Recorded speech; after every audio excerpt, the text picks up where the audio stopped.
Hola, ¿qué tal mi gente? ¿Cómo están? Espero que muy bien. El día de hoy vamos a hablar sobre uno de los conceptos fundamentales dentro del culto María Leonza, el concepto de las cortes espirituales. Y espero que este sea un podcast más corto de lo habitual, esto debido a que solamente buscamos definir el concepto y no profundizar sobre cada una de las cortes espirituales y los integrantes de cada uno de ellas. Antes que nada, quiero hablar un poco sobre la etimología de la palabra, para que se entienda la sección que aplica. La palabra corte, escrita como corte, originariamente estaba asociada a la raíz latina cultare, derivada en el verbo cortar, tajar, dividir, mediante el uso de un cuchillo u objeto cortante, y tuvo una evolución semántica que posteriormente le permitió vincularse en su significado a la raíz latina coortis, que es la raíz latina que da la acepción a la palabra cohorte, escrita como cohorte, y que fue utilizada para definir la división demográfica de individuos, primeramente en el contexto militar, para separar pelotones o tropas, y posteriormente para definir en su mayor extensión a grupos amplios a partir de una característica definitoria. Es en este contexto que el término corte espiritual define la división por grupo, pelotón o tropas, a individuos, que en este caso hace alusión específica a grupos de espíritus, que por defecto militan dentro del culto a María Leonza y se adhieren a los preceptos y directrices que pertenecen a su ley. Podríamos decir que, paralelo a otras denominaciones espiritistas, significa exactamente lo mismo que la división falange en la Umbanda o las comisiones en el espiritismo cubano y otras formas caribeñas de espiritismo surgidas en América. Esta no es más que un sistema de división que separa y organiza los espíritus de acuerdo a una serie de características en común para darle una adecuada clasificación o categorización. Estos aspectos pueden ser étnicos, arquetípico o personalidad, un oficio u ocupación, dominio y conocimientos, naturaleza magnética u energética, méritos de vida y otras características. Dentro del culto a María Leonza, ya para el siglo XIX,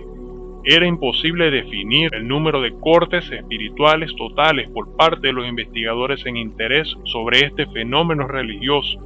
como se le llamó en la época que llamó el interés social por el auge que adquirió dentro de las comunidades.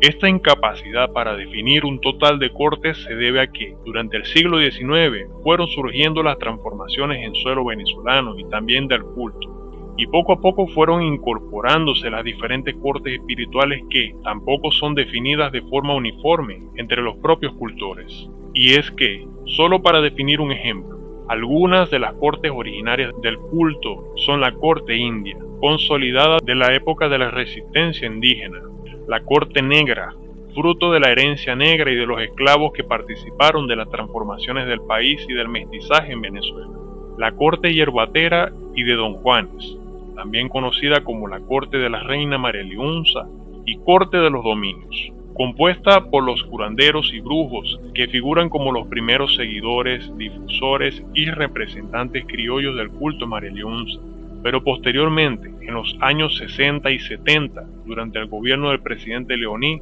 se erige en la corte africana y vikinga, que entra en auge una década después de su mención, y posterior a ello se define su iconografía, estructura y función, gracias a la acogida social nutrida también de los elementos de la santería cubana y elementos africanos y afroamericanos consolidados en Venezuela, teniendo por último a la corte Calé como la corte más joven en integrarse al culto a María Leonza. Y en ello lo que observamos es que, durante el periodo comprendido del siglo XVIII y XIX sucedieron muchas transformaciones en el país, también dentro del culto a María Leonza, y en ello la cantidad y selección de cortes espirituales contempladas. Y hay que decirse, hoy día aún hay estos esfuerzos por incorporar nuevas divisiones espirituales, que tienen éxito o fracasan en su intento de acogerse a la aceptación mayoritaria de los cultores a María Leonza. Y bueno mi gente, esto es todo lo que vamos a hablar sobre el tema de las cortes espirituales. Espero que hayan podido entender muy bien los conceptos para poder aplicar ya sea en el plano práctico o en el plano del estudio de los distintos espíritus y sus características. Antes de finalizar, les hago saber que si aún no se han suscrito a este canal, por favor lo hagan, activen las notificaciones, ayúdennos dejándonos un me gusta, un comentario. También pueden seguirnos en Facebook, Instagram, tenemos grupos en Telegram y por supuesto compartiendo nuestro contenido. Y nuevamente para recordar a todos ustedes que si tienen conocimiento de alguna persona que está en la necesidad de ser llevada al altar para que por mediación de los santos espíritus de Mamá María Leonza puedan ser ayudados y atendidos, estamos ofreciendo nuestros servicios espirituales, en cierto contexto de forma gratuita, si así se puede decir, y lo aclaramos porque no deseamos que se creen malos entendidos en cuanto a ello. Dada la situación actual del país, se nos hace imposible eximir en su totalidad lo que sería el acceso a los beneficios espirituales y los tratamientos espirituales que estamos ofreciendo dentro del culto María Leonza. Es por ello que necesitamos y nos vemos en la obligación de colocar la responsabilidad material de lo que vamos a necesitar para hacer este tratamiento espiritual sobre la persona que solicita tal servicio. Y antes de estimular nerviosismo y exacerbar el escándalo y la alarma entre las personas que nos están escuchando, se tratan de unos montos bastante bajos que comparativamente con lo que son los costos bajo los cuales trabajan otras personas que también hacen parte del culto María Leonza o alguna denominación alternativa al culto María Leonza, lo que nosotros pedimos para poder trabajar es una insignificancia comparativamente. Si tienen alguna pregunta pueden dejar en el apartado de los comentarios, pueden contactarnos directamente a través de las redes sociales. También tenemos el grupo de Telegram. Y que pasen todos un muy feliz día y que Dios los bendiga. Hasta luego.